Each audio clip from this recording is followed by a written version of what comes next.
Manalangin po tayo sandali. Panginoon, salamat po na muli niyo po kami pinipon ngayong umaga. Salamat, Panginoon, na patuloy po na nangungusap kayo sa amin kahit po sa mga sirkumstansya po ng aming mga buhay. Panginoon, hindi po ako karapat-dapat, hindi po ako maalam. Pero ang alam ko po, Lord, ay hindi po ako mangungusap sa mga kapatid ko, kundi kayo po.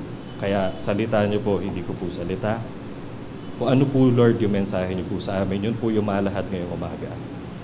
Sa inyo lang po lahat ng kapurihan, lahat po ng pasasalamat, at lahat po, Lord, ng glory. In Jesus' mighty name, Amen. So itong pag-uusapan po natin, no, this is a topic na hindi madalas na pag-uusapan dito po sa church. No? Let alone natatackle po during preaching. Siguro po yung iba sa atin merong kaisipan na ito po salungat sa ating pong pananampalataya. No? Na ito po hadlang o balakid o salot. Pero tayo pong lahat, gustuhin man po natin o hindi, no, tayo po ay namumuhay po sa kapanahunan na hindi po natin maitatanggi na apektado po tayo nito. Okay? Ginagamit po natin ito sa araw-araw, no? At in a way po, no, marami pong mga gawain natin, no, sa ating pong mga buhay. Tayo man po ay nagtatrabaho, tayo man po ay nagbi-business, ano man po yung ating profession, vocation o ministry, ito po ay isang kasangkapan po. So ngayong umaga po, pag-usapan po natin yung technology, no? Teknolohiya po. Naalala ko po a few months ago, nagsalita po si Brother Obet po dito sa harapan tungkol po sa AI. Naalala niyo pa po yun? Opo. Ano po yung naaalala niyo doon? AI. Nakakatakot. Nako, para lahat na lang kayang gawin ng AI. Kayang mag-drawing, kayang magsulat, kayang gumawa ng kanta. Diba? So kahit ako po na hindi kumakanta, nakakagawa po ako ng kanta gamit po yung AI. Diba? So that message po, no, inspired me to deliver something po on technology. Kasi ito nga po sabi ko nga, ito po yung hindi natin madalas sa pag-uusapan. Kung napag-uusapan man po, kung nabibring up man po, laging, ay nako, yung anak ko, lulong sa cellphone na cellphone. Diba? Laging yung problema yung napapansin natin. Hindi naman po natin maitatanggi, no, na meron po mga kaakibat na issue yan. Halimbawa po, yung sinasabi ko nga po na cellphone. Problema pong totoo yan. No? Marami po mga tao, aminin po natin o hindi, maya-maya na lang po tayo nag-check ng cellphone. Wala naman po notification. Di ba po? Guilty po tayo lahat dyan. At hindi lang po mga bata ang ganyan, pati po yung mga nakatatanda, ganyan din. Okay? So, wala pong magsasabi, ay nako, yung mga bata, kasi ganyan. Di ba? Hindi. Obserbasyon ko lang naman po, no? Napapansin ko po, wala na pong pinipiling edad yung pagkalulong po sa telepono. No? Kahit bata man po o matanda. Talagang totoong issue po yan. No? O kaya naman po, naiisip natin yung mga kalokohan po na nakikita po ng mga bata sa social media. So, halimbawa po sa TikTok, ang dami po mga challenge na nauuso Okay lang po yung mga sayaw-sayaw, wala pong problema doon Diba? Basta decenteng sayaw naman po, okay lang yun. Diba? Kaso may mga challenge pa po na nauuso. Ewan ko po kung nabalitaan nyo, medyo matagal na po ito. Meron po sa States, dumami po yung sinusugod sa ospital dahil nalalason sa sabon. Kasi tinitikman po nila yung sabon. Meron kasing tatak po ng sabon sa US. Na sa atin po kasi sanay po tayo sa pulbo di ba? Ang sabon po natin panlaba pulbo. Sa kanila po meron pod, yung tinatawag. Mukha po siyang candy, tapos makulay din siya. So ngayon, dahil mukha siyang candy, tinitikman ng mga bata, tapos pinopost sila sa TikTok yung video. Syempre po, medyo pumuputok po yung pakete nun. So yung sabon talagang makakain po nila. Kaya ayun, nalalason sila. At ito nga pong blackout challenge. Ewan ko po kung narinig nyo na po ba ito? Basically po, ano po ito? Ganon. Okay. Hindi ko po alam bakit. Bakit nakakawilihan ng kahit na sino ito. Pero delikado po ito. Kasi at best, no, may brain damage ka na pagkatapos. At worst, hindi mo na mapupost sa TikTok yung video kasi deads ka na. So again, totoong problema po yan. O kaya naman po yung AI na nabanggit ko po kanina, di ba? Marami po nangangamba, marami po natatakot. Baka yung trabaho nila, mapalitan na sila ng AI. Di ba? Nangyayari na nga po yan ngayon eh. Kunyari po, nag-apply kayo ng loan, nag-apply po kayo ng insurance. Pansin nyo po yung mga nagpapautang, ang bentahe na nila ngayon, isang araw lang may feedback ka na, malalaman mo na kung approve ka o hindi. Siguro po marami sa atin, naaalala pa po natin noon, na pag nangutang po kayo sa bangko, matagal po yan. Kailangan nyo pong hintayin. Kasi may mga tao po, no? Tawag po sa kanila, underwriter. Nire-review po nila yung application nyo. Tinitignan po nila kung karapat-dapat po kayong pautangin at kung magkano yung dapat yung ipapautang sa inyo. Ngayon po, wala na pong ganun. No? AI na lang. So, ibibigay na lang yung detalye po ninyo doon sa computer, tapos yung computer na po yung bahala. No? Ang pagbabasehan niya, no, yung mga nauna na nag-apply ng utang at kung nakapagbayad sila o hindi. So pagka nakita nila, ay nako, itong age group na to, itong demographic na to, itong mga taga dito sa lugar na to, mga hindi nakakapayad ng utang malamang sa malamang, hindi approve yung loan application mo. Again, nangyayari na po ito ngayon yan. At may mga issue po yan, kasi maliban po sa may mga nawawalan ng trabaho, nandun din po yung issue ng bias. No? Kasi syempre po, itong mga AI na to, kailangan po nila ng maraming data, no? Para po ma-develop, para po sila ma-train. And itong data na to, minsan, no, kung hindi balansyado yung distribution ng mga, kunyari po, ethnicity, ganyan, or edad, or gender, magkakaroon po ng bias yan. Pero wag na po natin pag-usapan yung masyado na pong mabusisi yun. No?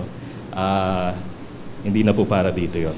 At ito po, alam na alam po natin. So, familiar po tayo lahat kay ChatGPT, tama po? Okay.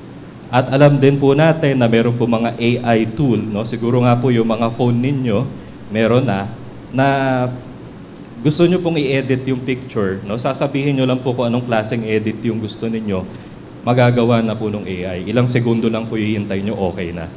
Okay? Yung pag-edit po ng picture, hindi naman po bagong konsepto yan. Ginagawa na po yan noon. Bago pa man po nagkaroon ng digital photography, no? Meron na po yan. Pero dati po kasi kailangan magaling ka eh. So, siguro po naririnig-rinig natin yung Photoshop. Di ba? Naging household term na nga yan eh. Ginawa na nga nating verb eh. Yung tipong, kunyari po, pinicturan kayo, medyo hindi nyo po gusto yung itsura nyo doon sa litrato, so ipapa-Photoshop ninyo para, I don't know, no? Para gumanda kayo or pumayat kayo. So ipapa-retouch din nyo, di ba?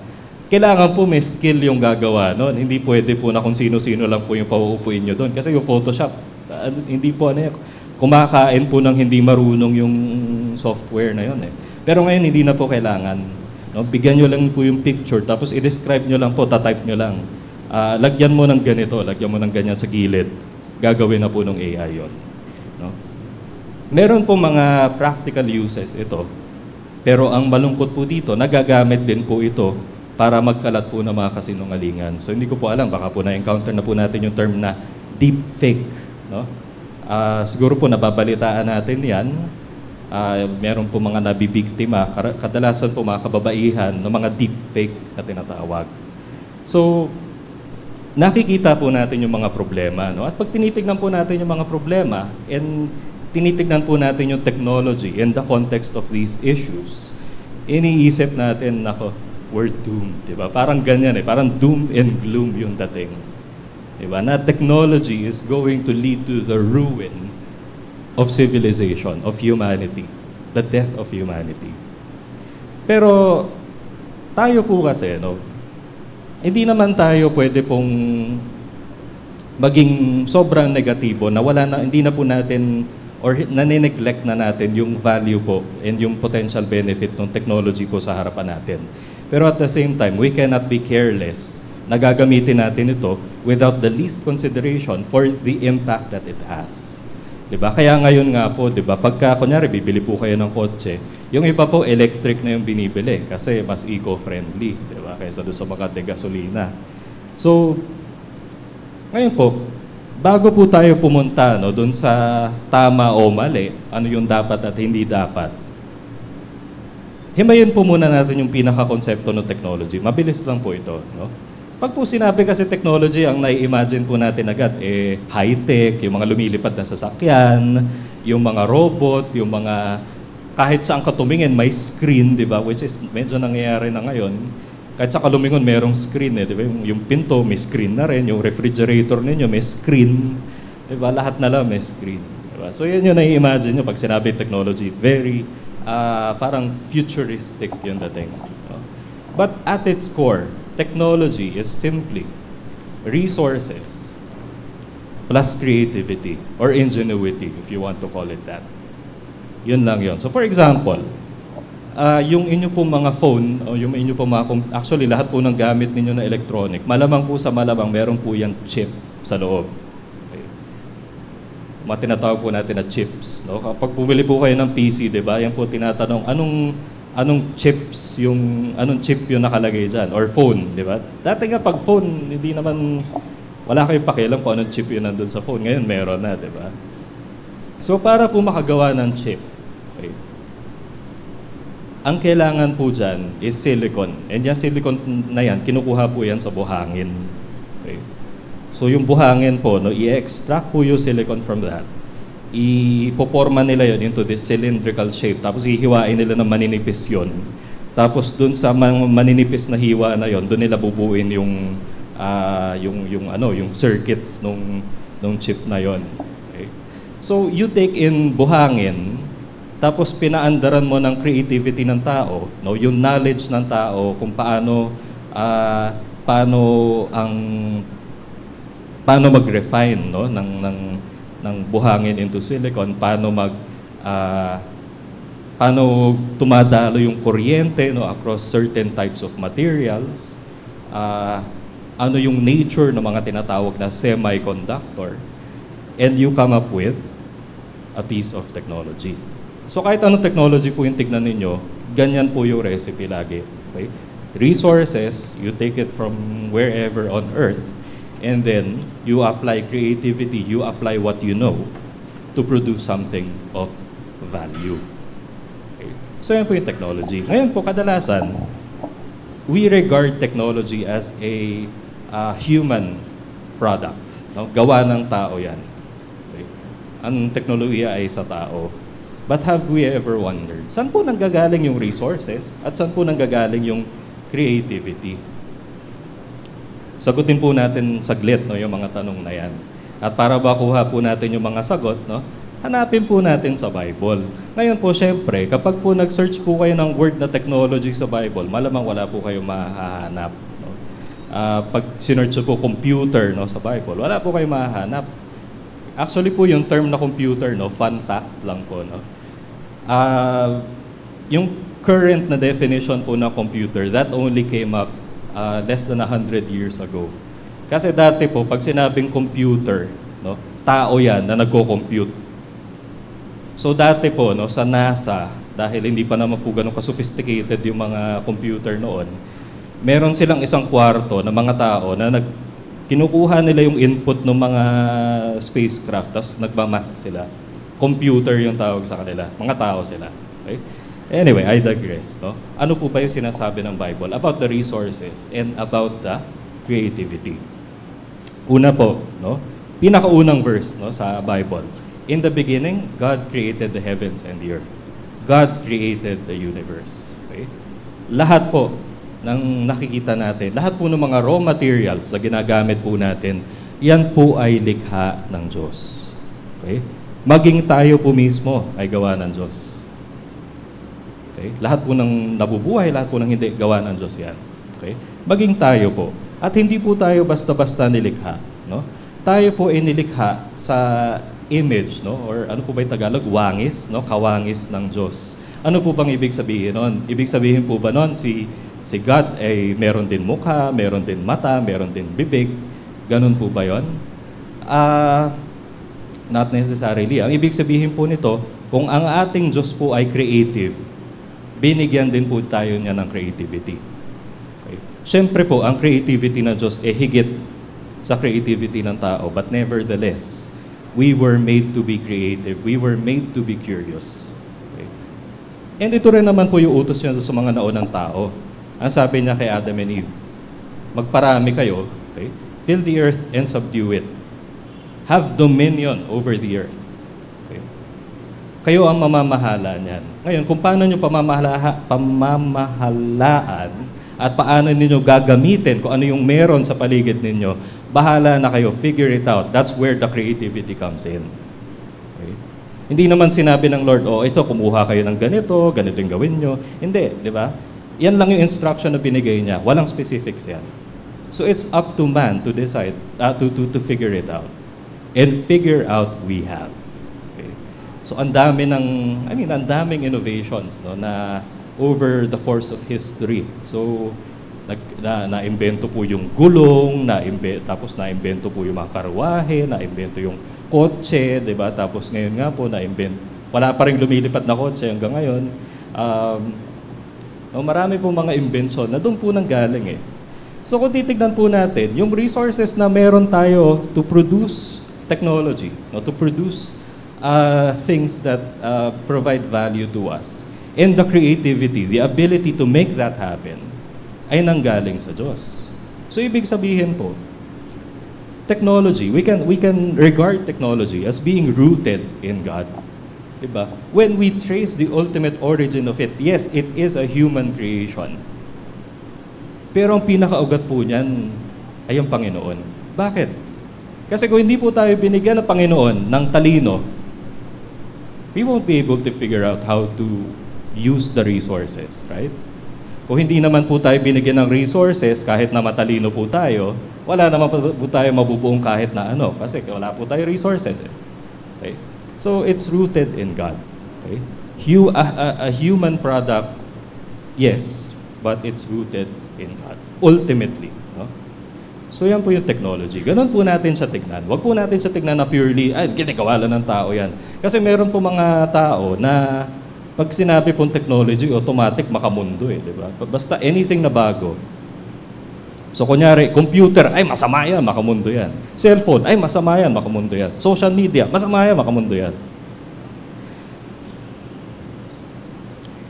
Dalawa lang po kasi yan eh. Either we shun it altogether, or, hindi, bago pala tayo pumunta doon, no? Dalawang extremes po kasi yan. No? Meron po mga tao na ganun nga po yung kanilang mentality, no? Anything na bago, na hindi familiar sa kanila, o siguro they feel na it threatens their way of life or even their way of worship, their way of faith, automatic yan, masama yan. Hindi tayo gagamit yan kasi masama yan. So kunyari po, halimbawa, wala po ako alam na church na ganito, no? Pero kunyari yung church, hindi kami gumagamit ng sound system. Diba? Masama yan eh. Gusto namin, boses lang talaga ng tao yung naririnig pag kumakanta. Walang speaker yan. Diba? Yung iba naman, ayaw namin ng social media, makamundo yan. Kung ano nangyayari dyan eh. On the other extreme, meron din naman po mga tao na careless, no, sa paggamit nila ng technology. They're oblivious to the issues that come with using that technology. So for example po, meron pong church, no, I think in Germany, kasi nga po nauso si ChatGPT, di ba? So everybody is, hopping into this AI hype train. Meron pong pastor, yung kanya pong message ay sinulat po ng AI, 100%. So tumayo po siya doon sa pulpito, binabasa lang po niya yung message na sinulat para sa kanya ng AI. Ewan ko po kung may nakikita kayong problema doon, ako po meron. Kasi, di ba, ano naman ang alam ng AI, di ba? Ang alam lang niya, ito yung laman ng Bible, ito yung laman ng mga nasulat na noon tungkol sa Diyos. Pero dapat po ba natin ipagkatiwala sa computer yung mga ganong bagay? Siguro po hindi, di ba? So ngayon po tayo, sa paggamit po natin, wag na po yan. Sa paggamit po natin ng technology, kailangan po natin timbangin. Kailangan po makita natin ano po yung pros and cons. Kapag ito ginamit ko, anong benepisyo nito sa akin? Ano yung mga issue nito na nakaakibat nito? At pag hindi ko naman ginamit, same. Ano yung pros and cons? So kailangan po tinitimbang natin. Kasi ayaw naman din po natin, halimbawa po tayo as a church, no? We don't want to miss out on things na maaari pong makatulong sa ating po pagmiministeryo. Halimbawa po, media ministry. Wala naman po tayong balak na magkaroon po ng media ministry noon. No? Dati po, ang media ministry, basta po may makikita po kayo maliit na lamesa dyan, na may projector at may laptop, may nakaupo doon, yun na po yun. Okay? Yun po yung media ministry, pero nobody calls it that. Diba? Wala pa po tayong balak gawin yan. Kaso po, nangyari yung COVID. Hindi po tayo makapag-meet po dito na tulad po na nakasanayan natin. So, humana po tayo ng paraan na kahit po nasa kanya-kanya mga bahay po tayo, nakakapanambahan pa rin po tayo. Nakakarinig pa rin po tayo ng salita ng Diyos. Nakakapag-fellowship pa rin po tayo. So doon po nagsimula, no, yung ating media ministry. Ngayon, yun po ba yung ipinapalit natin doon po sa face-to-face? Hindi. Hanggang ngayon naman po, nagpe-face-to-face pa rin tayo. At hindi po ito magbabago. Mawala na po yung broadcast, no? Wag lang po mawala yung ating face-to-face. Di ba po? Pero hindi po natin tinignan, no, yung social media, hindi po natin tinignan yung YouTube, no, na problema. Tinignan natin siya na oportunidad para mas mapalawak pa po yung naaabot natin. And panigurado po yung mga kapatiran tayo na kunyari po nag-a-abroad, di ba? Na alam mo, nami-miss ko na mag-worship sa Jewels. Sana man lang merong paraan na makakasali pa rin ako kahit papaano, kahit nasa ibang bansa ako. Meron na po. Yun po yung ginawa po natin sa oportunidad, di ba? Nakasama po ba sa atin? Hindi. Diba? Mas marami pa nga po tayo naaabot. And I would argue na mas nagagampanan na po natin yung Great Commission po sa atin ng Panginoon. Kasi yan po ang bukang bibig ni Pastor Papa noon. Kung naaalala niyo po, laging ano man po yung topic ng message, laging mag-share kayo ng gospel. Mag-share kayo ng gospel. Di ba? May mga scheme pa nga na-develop na you know, sadly, hindi rin nag-take off Diba? And we have a lot of excuses for not sharing the gospel. Keso mahiyain tayo, hindi tayo magaling magsalita, ano pa ba? Hindi maganda yung boses ko, hindi naman kayo kakanta, ba't kailangan maganda boses? Diba? So we come up with a lot of reasons. Ngayon pa wala na Hindi nyo na nga po kailangan magsalita. I-share nyo lang po sa Facebook, okay na yon. Malayo na po ang mararating.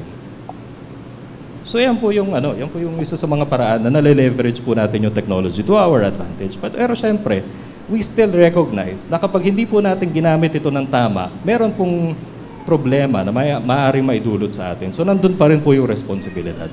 So tayo rin po, no, sa sarili po nating mga buhay, dapat ganun din po tayo. Okay? Tinitimbang natin, inaaral natin. Hindi natin basta sasabihin na, ayoko niyan, hindi ako gagamit niyan.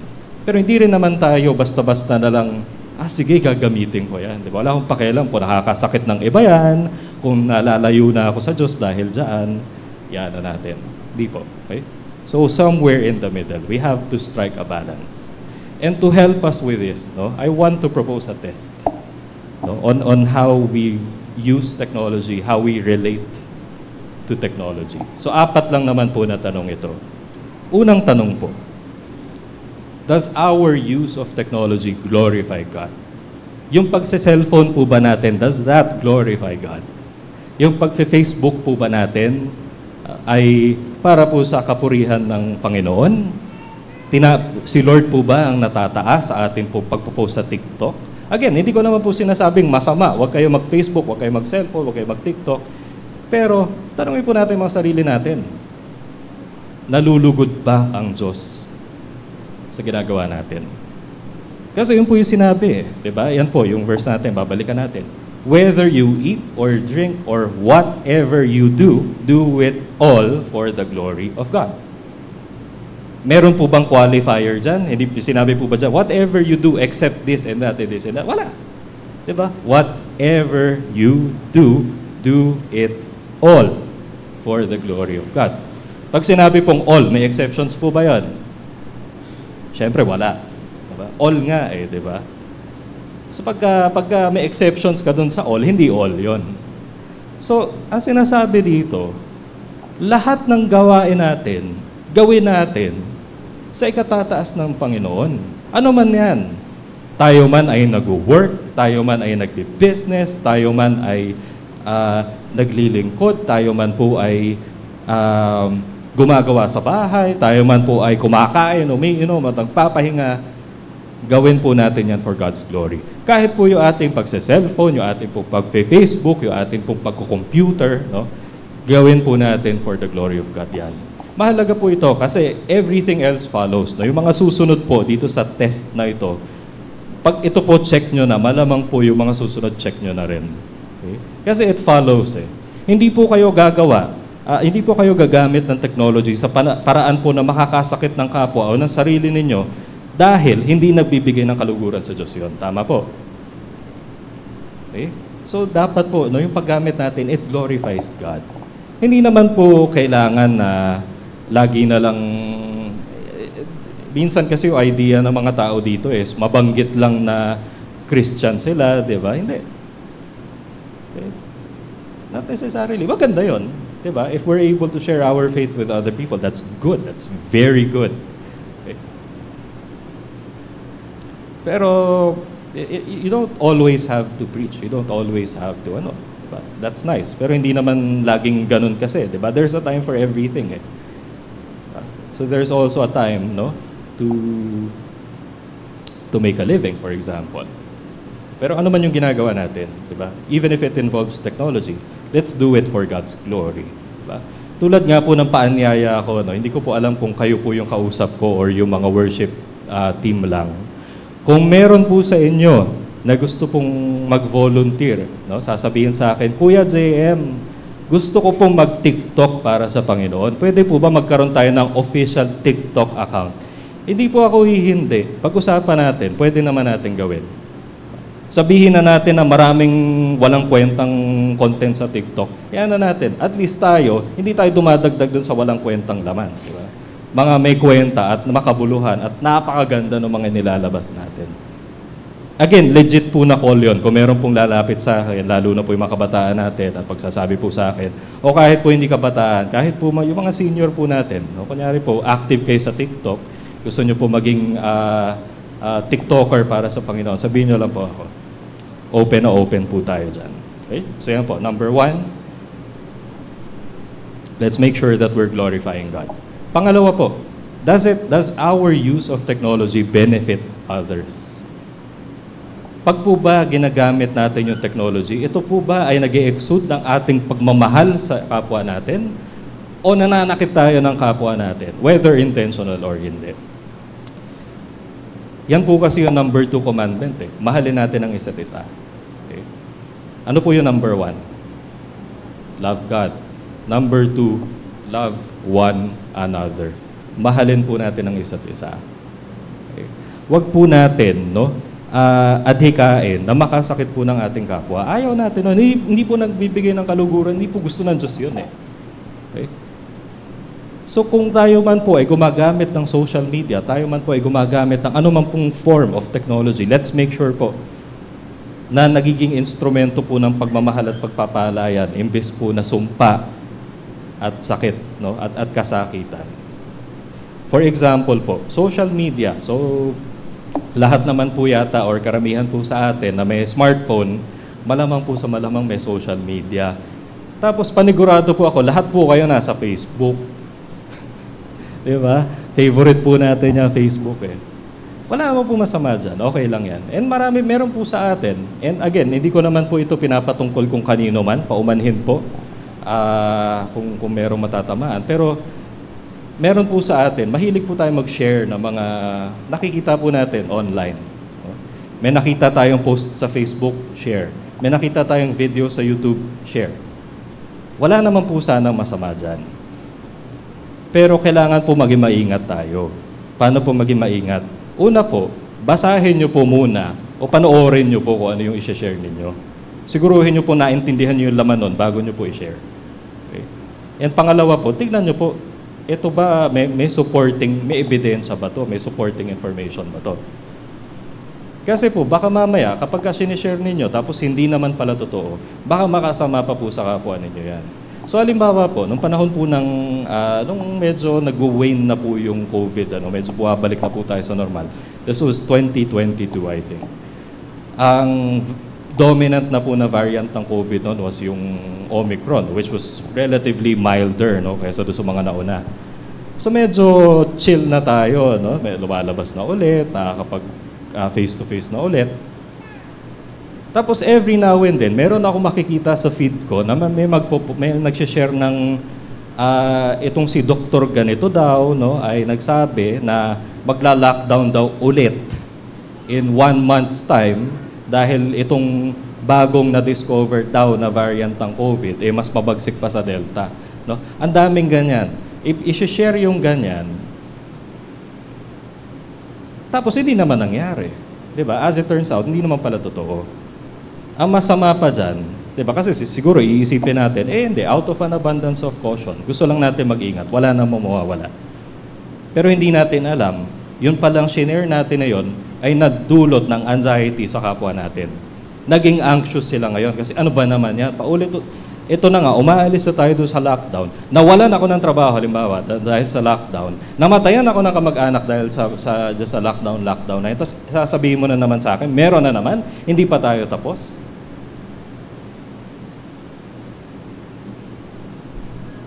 Minsan po kasi hindi natin naiisip. O kaya po, kunyari bagyo. Kaya nga po buti, dito po sa atin, si Sister Jamie po, pag nag-share po ng impormasyon, legit po yan kasi ang source po niyan ay legit. Okay? Sa gobyerno po talaga yan. Yung iba po kasi, di ba, yung tipong hindi ka na nga makatulog sa gabi, nakakaisip ng baha. Tapos may magsasabi pa, itong dam na yan, magpapakawala ng tubig. Wala namang ina-announce na kung ano mang ganon. Di ba? Meron nga po noon, hindi po dito sa Marikina, sa Pangasinan. Pinapakita po talaga sa TV yung mga tao, talaga naiiyak na sila, talagang balisang-balisa na sila. Kasi naniwala sila dun sa may nagpakalat ng text sa kanila na magpapakawala daw ng tubig yung dam na malapit doon, na hindi naman. Delikado po yun, mga kapatid. Hindi po natin alam kung ano pong maaaring maging epekto sa mga tao nun. Huwag po natin i-assume na lahat po ng mga, na yung atin po mga kapwa, tulad natin na siguro po sasabihin natin, ako matatag ako di ba? Hindi ako nagigiba kahit paulanan mo ako ng bad news, smile pa rin ako. Hindi po lahat ng tao ganun. So maging maingat po tayo sa pag-share natin ng impormasyon. Again, at the very least, basahin nyo po, panoorin nyo, pakinggan nyo, siguruhin nyo po, naintindihan nyo, saka nyo po i-share ngayon. Okay po? Wala naman po masama kung gusto po natin mag-share. Kung yan po ay gawain ninyo, okay lang po, tuloy po natin. Maging maingat lang po tayo. Okay? Kasi kahit sabihin po natin na hindi naman po natin layunin na makasakit o makasama, baka po kasi ganun yung nagiging epekto. Okay? At ito pa po, total nandyan na rin naman. Hayaan nyo na po ako medyo mag-dwell dyan sa topic na yan. Tayo po kasi mga Christian, ang sinasandalan po natin ay totoo. Diba? Doon po lagi, panig po tayo sa katotohanan. Okay? And as Christians, we should be ambassadors of truth. And that ambassadorship of truth has to be evident sa mga buhay natin. Hindi tayo nagiging promotor ng mga bagay na hindi totoo. Ngayon, hindi ko po trabaho na sabihin sa inyo kung ano yung tama o ano yung hindi, ano yung totoo at alin yung mali. Okay? Doon sa mga nakikita nyo sa internet. Use your judgment. Ang sinasabi ko lang po, maging conscious po tayo. Hindi po lahat na nababasa natin, hindi po lahat na napapanood natin. Kahit sabihin na po natin na yan po ay sinabi ng pastor, yan po ay sinabi ng kung sino mang otoridad sa relihiyon, hindi po automatic yan totoo. Kasi minsan po may mga agenda rin And nakakalungkot po, halimbawa po sa Amerika, ang dami po na yung mga nagkakalat po ng mga fake news, yung mga kasinungalingan, mga professing po na Kristiyano. Halimbawa po, meron po nabalita, mag-asawa sila, pastor sila, meron silang church. Nakulong sila kasi alam niyo po kung anong ginawa. Nung panahon po ng COVID, ginagawa po nila, pupunta sila sa Walmart or kung saan mga supermarket, bumibili sila ng bleach. Okay? Hindi po special na bleach, as in yung pangdamit po na bleach. Yung kunyari po may mancha, lalagyan nyo ng bleach. Ganong klaseng bleach po. Isasali nila sa mga bote yon. Lalagyan po nila ng label yon na gamot daw sa COVID. At binebenta nila dun sa mga kapatiran nila. Mind you, mga pastor po ito. Nakakalungkot. Pero yan po ang katotohanan po ng sitwasyon natin ngayon. Hindi na po natin mapapaniwalaan lahat. Pero tayo po, sandal po tayo sa kung ano po yung totoo. We should be ambassadors of truth. Okay? So yun na po. 12 minutes and 53 seconds remaining. Okay. Okay, so yun po, no? Pangalawa, does it benefit other people? Pangatlo po, tayo naman po mismo, nakakatulong po ba sa atin yan? Yung paggamit po ba natin ng cellphone, nakakatulong pa rin po ba sa atin yan o nakakasama na po? Kasi kung nakakatulong, halimbawa ako po, ang hanap buhay ko po may kinalaman sa computer. So hindi naman pwede po na hindi ako mag-computer. So buong maghapon po, Monday to Friday, wala po akong ginawa kundi mag-computer. Magalit po kayo sa akin kasi computer ako ng computer. No? Pero, yan po yung kabuhayan ko eh. Diba? Ang trabaho po namin, gumawa po ng mga apps na kinaaadikan po ng mga, joke lang po. Mga enterprise software po yung ginagawa namin. Wala po kami kinalaman doon sa mga social media. Pero yun nga, nakakatulong pa po ba sa atin mismo? Diba? Kailangan po nating mahalin ang kapwa natin. Kailangan din po nating mahalin yung sarili natin. Huwag po nating pababayaan yung mga sarili natin. Okay? Kasi po, yung ating katawan, hindi lang po yan basta-basta. Yung ating pong isip, no? Napakahalaga niyan. Diba? Templo ng Holy Spirit, nananahan po ang banal na Espiritu sa atin. So we are not to waste away our minds and our bodies on things that don't matter. So balikan po natin yung pinag-uusapan natin, no? Yung mga na-addict sa smartphone. Ano? By the way po, no? Yung ibang pictures po dyan, for the sake of disclosure, are AI generated. Wala naman po siguro magagalit sa akin. Yan po, no? Nyari, na-addict po tayo sa cellphone. Sabi ko nga po, bata, matanda, addict sa cellphone. Okay? Hindi po ako magugulat kung meron po magpapatotoo dito na anak, no, nasasabihin, ay yung nanay at tatay ko, sinisit ako pag cellphone ng cellphone. Eh. Diba? Ngayon po, hindi naman po natin sinasabi na wag na po kayo mag-cellphone. Ang sinasabi lang po natin, gamitin po natin siya sa mga bagay po na makabuluhan. Na alam po natin, aminin na po natin, mas mahirap na pong gawin ngayon. 'Di ba? Sino po sa inyo, try nyo pong bilangin, no, ilang beses po sa isang araw, na mag-check kayo ng phone, bubuksan nyo, wala naman notification. 'Di ba? Gusto nyo lang magbukas ng phone, tapos bubukas kayo Facebook, scroll kayo saglit. Wala naman kayo nakitang interesante, tabi. After 30 minutes, gano'n na naman, cellphone na naman, tabi. Isipin nyo na lang, gaano po kahabang panahon kaya yung nag-google ninyo dyan? Diba? May naitutulong po ba sa inyo? Mas lumalago po ba kayo sa inyo pong faith sa pamamagitan po niyan? Mas natututo po ba tayo na magtiwala sa Diyos sa pamamagitan po niyan? O lalo lang po nagiging kabalisahan sa atin yan? Ano ba po, social media? Familiar po kayo dun sa term na doom scrolling? Siguro po during the time of COVID, narinig niyo po yun. No? Yun po yung puro bad news na yung nakikita mo sa Facebook, pero hindi mo matigilan. Diba? Nagsuscroll ka pa rin, nagche-check ka pa rin. Kasi para naging automatic na sa'yo yun, na hindi, kailangan ko mag-check ng social media. Okay. Kahit na minsan, nade-depress na kayo sa nakikita nyo, diba? Parang bumababa. Or kunyari, yung mga kabataan no, sa Instagram. Diba? Siyempre, nakikita nyo sa Instagram, puro idealized yun eh. Diba? Maganda mukha, maganda katawan, may boyfriend, may girlfriend, eh kayo wala. Diba? So medyo magse-self-pity kayo, diba? Kasi, naku, ito na naman tayo, hindi. Wag tayo pumunta doon. Magse-self-pity kayo. Diba? So bumababa yung self-esteem nyo, bumababa yung tingin nyo sa sarili nyo, nade-depress kayo. And unfortunately, and sadly, no, this pushes a lot of kids to take their own lives. Meron po nagpapakamatay dahil nade-depress ng gusto. And nagiging factor, hindi ko naman po sinasabi na yun lang yung dahilan, pero nagiging factor po yung social media doon po sa desisyon nila na yun. Nakakalungkot po. So, tanungin po natin yung mga sarili natin, no?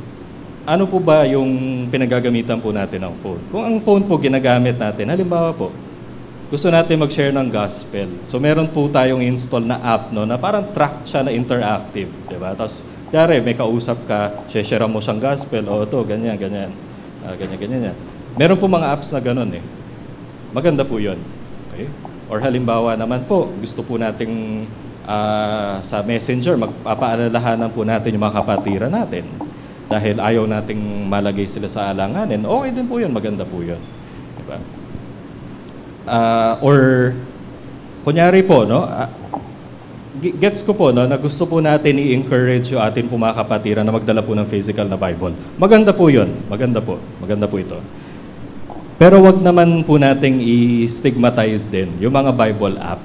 Kasi kahit po app yan, kahit po nasa cellphone yan, kahit po salot ang tingin natin sa cellphone, okay, Bible pa rin yan.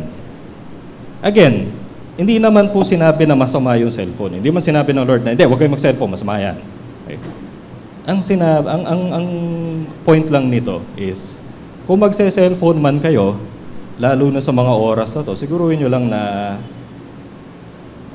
legit yung pagse-cellphone ninyo. Baka naman mamaya, hindi ko malalaman kasi hindi ko naman nakikita.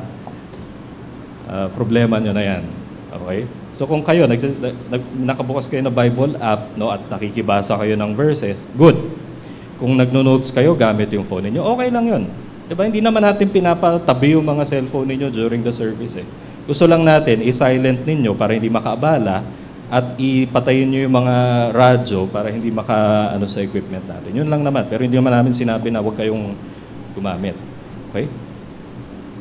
So kayo mga kabataan, no? Balik tayo sa mga kabataan. Kasi laging think of the children yung tema natin pag napag-uusapan natin yung smartphone addiction. Total, no?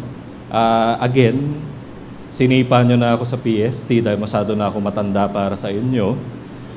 So, hayaan yung paalalahanan ko kayo. Okay? Huwag kayong puro cellphone. Okay? May mga ibang bagay kayong dapat paglaanan ng panahon ninyo. Hindi lahat ng oras, hindi sa lahat ng pagkakataon, cellphone tayo ng cellphone. At saka, you have to be conscious. Siguro hindi nyo ma-appreciate to ngayon, na bata pa kayo. Pero hintayin nyo, pag edad nyo ng mga 30, ganyan, nararamdaman nyo, lumalabo na yung mata nyo, madali na mapagod yung mata ninyo, tapos parang naapektuhan na kayo emotionally doon sa mga nakikita ninyo. No, you will recall this moment, sasabihin nyo, ito pala yung sinasabi ni Brother J. Sinasabi ko sa inyo, at the very least, lalabo mata nyo. Lalo na kung, halimbawa, ganito hawak nyo sa phone, ganyan kalapit sa mukha nyo. Tapos matagal na ganito, tapos laging ganyan ang hawak ninyo. Try nyo, no? Ganyan kayo. Tapos tingin kayo sa malayo, mapapansin nyo, blurred yung paningin nyo for a while. Yun na yun. Okay? Pag napadalas yun, that sticks, no? So totoong issue yun. Computer vision syndrome yung tawag doon. Okay? Hindi maka-focus yung mata mo na maayos kasi nasanay na panay malapitan yung tinitignan. Okay? At yung mga magulang naman, so siguro iisipin nyo, ano naman ang alam ni Brother JM sa pagmamagulang, di ba? Mukhang hindi naman dad material tong si Brother JM. Kayo naman po mga magulang, kung kailangan nyo pong disiplinahin yung mga anak ninyo sa kanila pong paggamit ng cellphone, kung kailangan nyo pong gamitan ng mga parental control o anuman, by all means. Meron po halimbawa, no, kung lahat po kayo sa bahay naka-Apple, meron pong feature yan na pwede nyo pong control yung oras po na pwedeng gamitin ng anak ninyo yung cellphone nila. May feature po, plus pwede nyo rin pong bantayan, pwede nyo pong i-lock yung mga apps, no? Pwede nyo pong i-lock yung para hindi po sila makabili ng kahit ano, kasi I think may mga magulang po na problema rin ng ganyan bili ng kung ano-ano yung anak di ba? Tipong, ang laki ng bill ko sa credit card, tapos pag tinignan puro Apple, puro Google, di ba? Puro apps. At saka yung mga credit sa mga laro, di ba? Nyari, Roblox, alam ko may bayad yun Gusto mong medyo maganda-ganda laro mo, bayad ka Dati kasi prepaid card yan, ngayon kasi online na lang Naalala niyo yung Ragnarok, nung unang panahon talaga. High school ako yun na usong laro. Bibili ka ng card, no? Parang prepaid card. Parang yung sa cellphone na, hindi na kasi uso ngayon. Para loadan mo yung account mo, para makapaglaro ka. So anyway, yun nga, going back, no? Kung kailangan po natin disiplinahin yung atin po mga anak, and wag na po yung mga parents, pati po yung mga tita, tito, lolo, lola, kuya, ate, at teacher, no? Siguruhin po natin na naiintindihan po ng mga anak, apo, kapatid, pamangkin, o estudyante natin, bakit po natin nililimitahan yung oras nila sa pagse-cellphone? O bakit natin nililimitahan? Or bakit tayo naglalagay ng guardrails doon sa paggamit nila ng technology. Yun po kasi yung batayan, no, kung epektibo po yung pagdidisiplina natin. Hindi po mainam na, na hindi po natin didisiplinahin yung ating po mga nakababata, pero hindi rin naman po mainam na yung pagdidisiplina po natin ay nakaugat po sa takot, sama ng loob at galit. Marami po kasi wala pong magagalit sa akin, wala naman po sana mamamato ng kung ano man sa akin. Meron po mga magulang ganito eh. Makikita yung anak, lulong sa cellphone.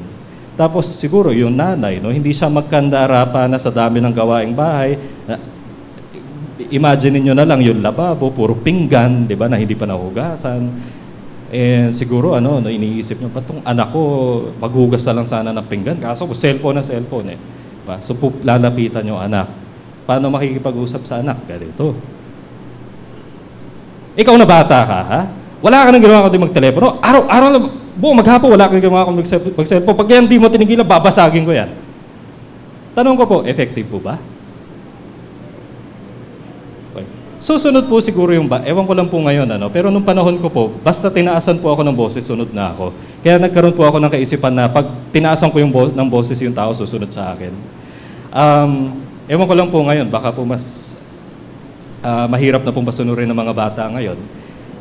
Pero mapapasunod nyo po siguro kasi takot sa inyo. Okay? Na matatakot, ayaw nilang gawin na lang ulit. Magtatanda sila kasi natatakot na mabulyawan nyo na naman o mabugbog nyo na naman. Diba? Yung tipong, natutunan ko na hindi dapat ako nagbababad sa cellphone kasi baka sigawan na naman ako ni nanay, no? O baka bugbugin na naman ako ni tatay. Okay. Naintindihan po ba nila bakit po nakakasama sa kanila yung pagkalulong sa cellphone? Hindi. Okay. So nagampanan niyo po ba yung inyo pong role bilang taga-disiplina? Hindi. So mahalaga po na naiintindihan nila. Ipaliwanag po natin sa kanila. Alam ko pong mas mahirap, mas madali po kasi manindak ng bata kaysa po magpaliwanag sa bata eh. Pero yun po kasi yung mainam na gawin natin. And again, hindi lang po mga magulang, pati po mga kuya, ate, tito, tita, lolo, lola, at mga teacher. No? Anyone na may authority sa mga nakababata. Okay po?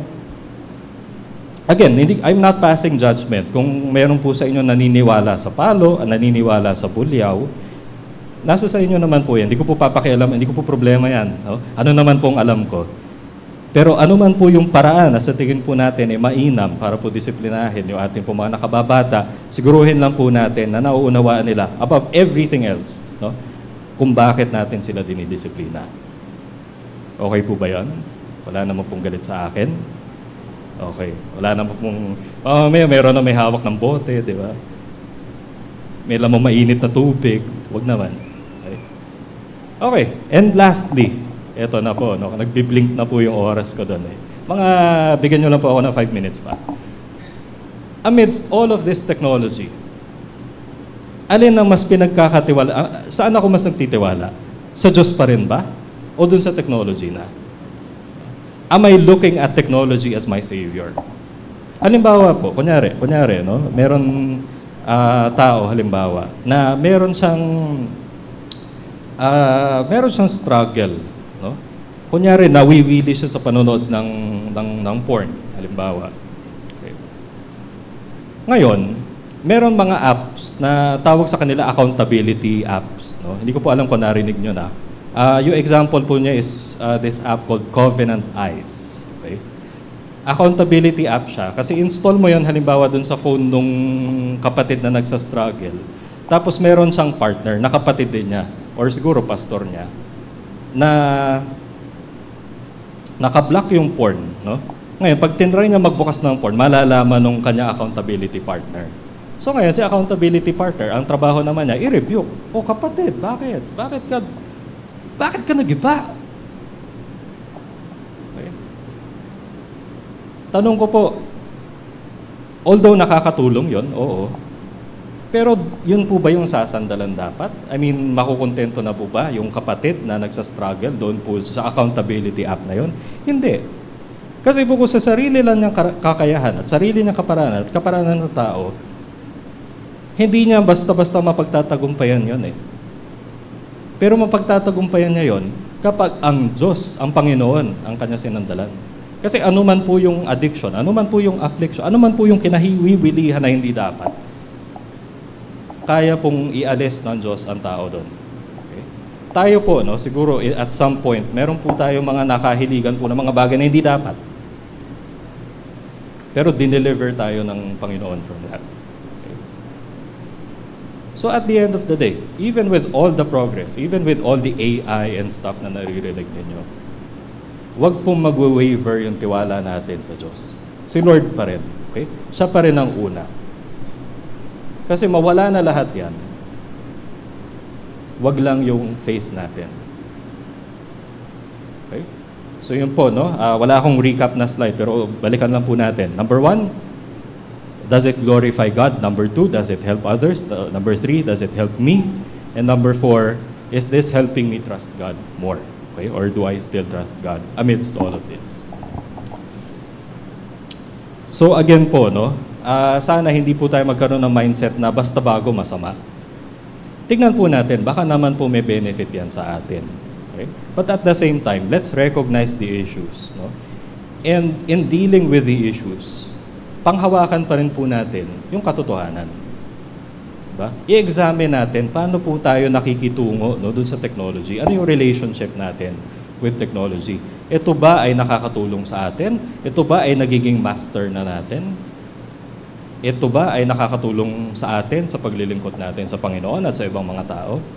Tanungin po natin yung mga sarili natin. Halimbawa na lang po, no? 5 minutes pa. AI. Total, ako po naririndi na ako dyan sa, I work in IT, no? Pero naririndi na rin ako dyan sa AI na yan. Gumagamit po ba tayo ng AI dito po sa church? Yes po. Ang media ministry po gumagamit ng AI. Yung iba pong mga picture na pinakita ko po kanina, AI generated po yun. Kung naaalala nyo po yung jingle ng Buhay Ugnayan, na hindi po talaga ako yung kumanta, AI generated din po yun.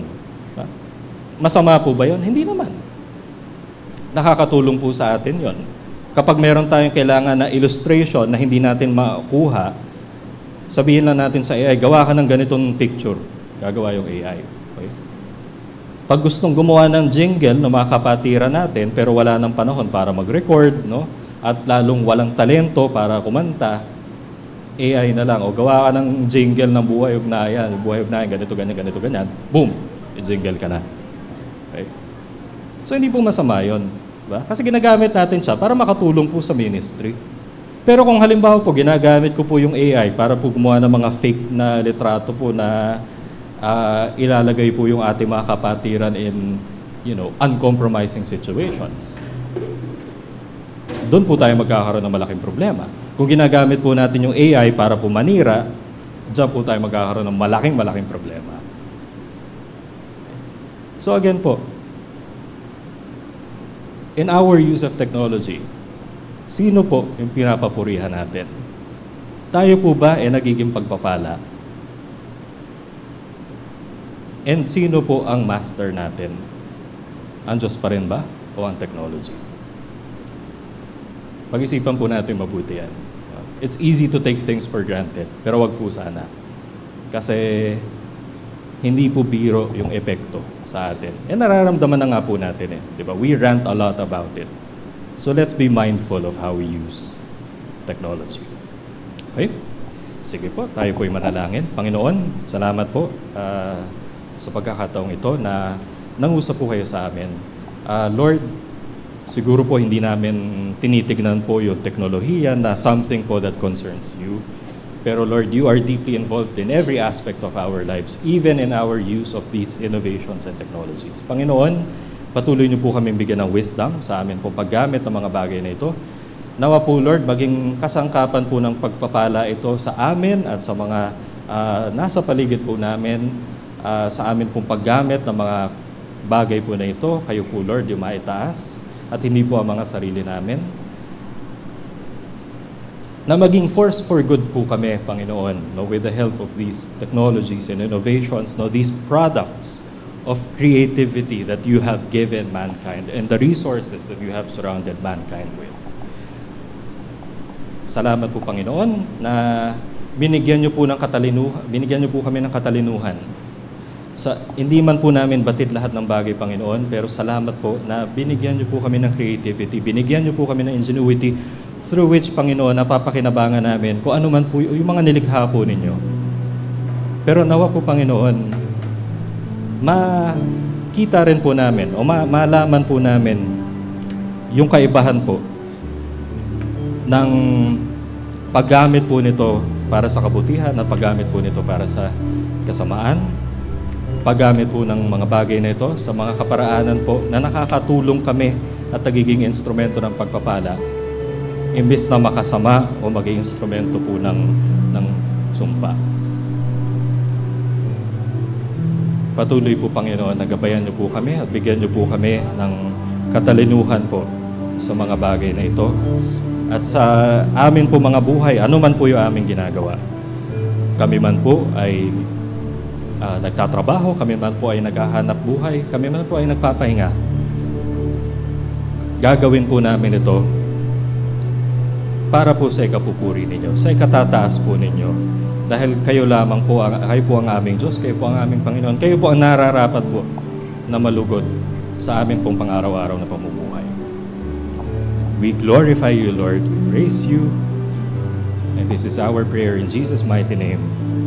Amen.